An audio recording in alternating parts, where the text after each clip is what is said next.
Dominaria United is about to officially launch, so here's my top 5 list with the best cards for Commander. But before that, a few words.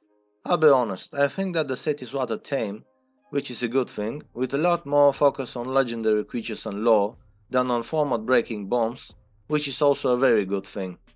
My criteria for this list is to showcase cards that I think are strong and will see wide play in many decks, but first two honorable mentions.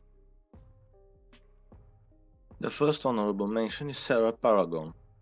On the surface it seems OP, just what white needed, but looking closely this is good with A. Fetch lands, which are generally not played even in mono-white landfall decks, and B.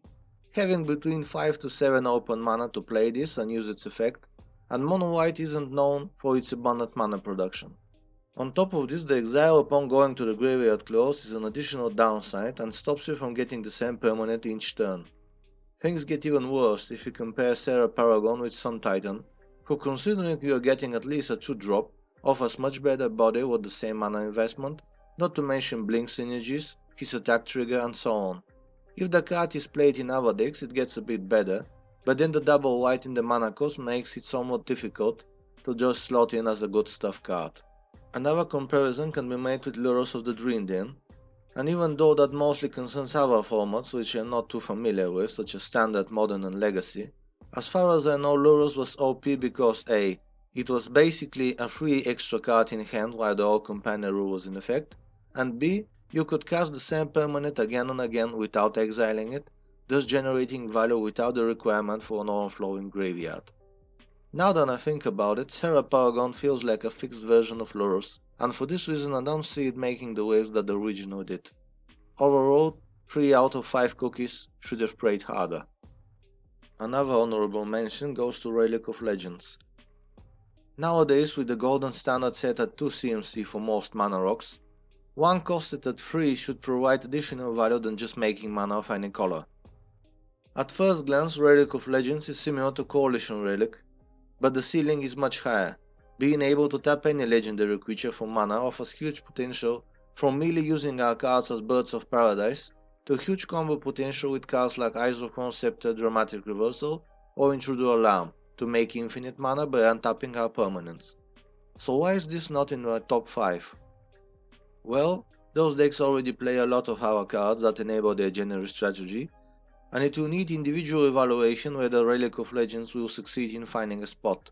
The requirement to tap a legendary creature for mana also means that in order to surpass Coalition Relic, this card will need to be played in legendary heavy decks, such as Captain Sisay, Sisay Weatherlight Captain, Keti's the Hidden Hand, the new Jodo the Unifier, and so on.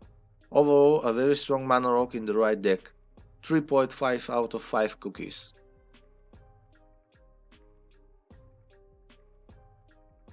Ah, Growth Spiral, how the mighty have fallen. Jokes aside, Joint Exploration probably won't replace Growth Spiral in land matter decks, but rather going to be played alongside it. However, in the cases where one must choose between the two, I do believe that Joint Exploration is a stronger pick. Sure, it costs 1 more mana, but in EDH that's not that detrimental. The Scry 2 however ensures that land drops will continue to flow, which is something that is often overlooked, but surprisingly important. On top of this, the card offers the option to be cast as a simple 2 mana cantrip in case we find ourselves color screwed or in a pitch. I think this added flexibility is very important and should be taken into account when evaluating the card. 4 out of 5 cookies, a real Simic card would draw 3 put 3 lands into play.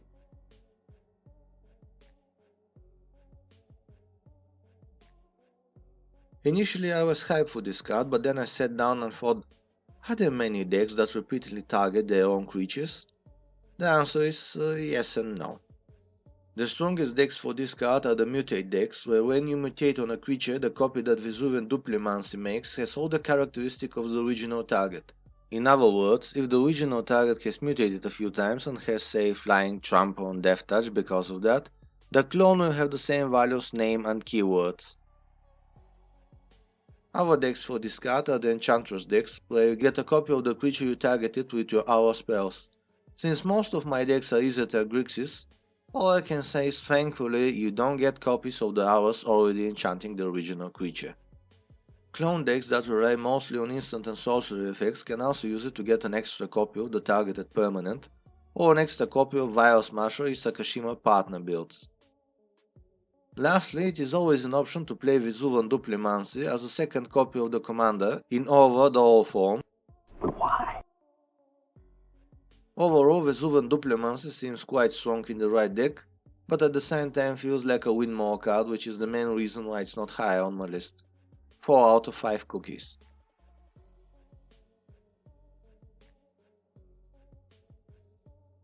Yet another Elf Lord.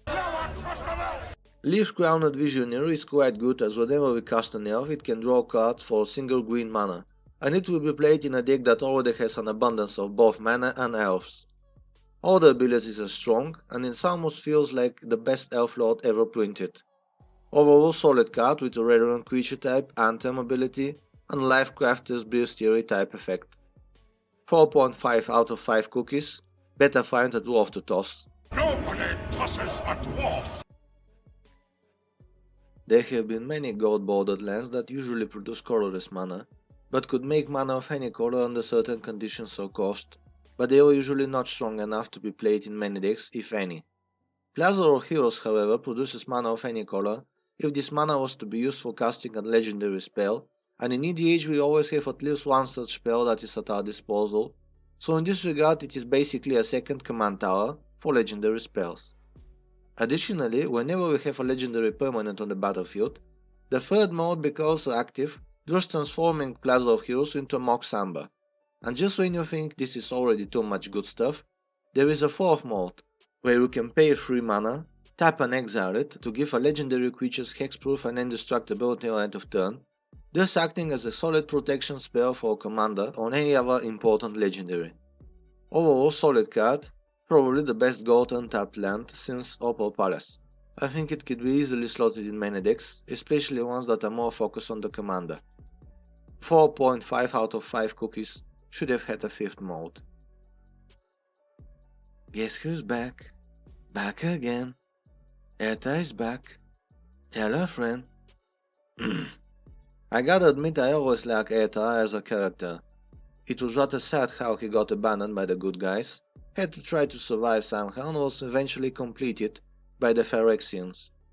Ertai, now resurrected, has become even stronger in the lore and in the game as well. He has Flash and an ATB ability with 2 modes. The first basically combines Disallow with slightly worse version of Arcane Denial, in the sense that it can counter any spell, activated ability or triggered ability while letting your opponent draw a card, but doesn't replace itself in your hand the same way that Arcane Denial does. I don't think that is all that detrimental because yes, card in hand is worth a lot, but having a body on the battlefield to block and more importantly to blink or recur can be worth even more. This mode can be also used to counter a detrimental trigger that we control, such as Demonic Pact, thus stopping us from losing the game and even getting a free card. The second mode is basically Hero's Downfall with the downside to give a card to the opponent, but it is a nice option to have in a desperate situation. As the previous mode, the attack can be blinked and resurrected, and his effect used repeatedly. Overall, I think this is the best card in the set. So much flexibility and potential, even as a commander, but personally I like him most in the 99. 5 out of 5 cookies and a high 5 for Ertai. Well, this is my top 5 EDH cards from Dominaria United. Do you agree with it? Which cards do you consider to be top 5? Tell me in the comments below. Cheers!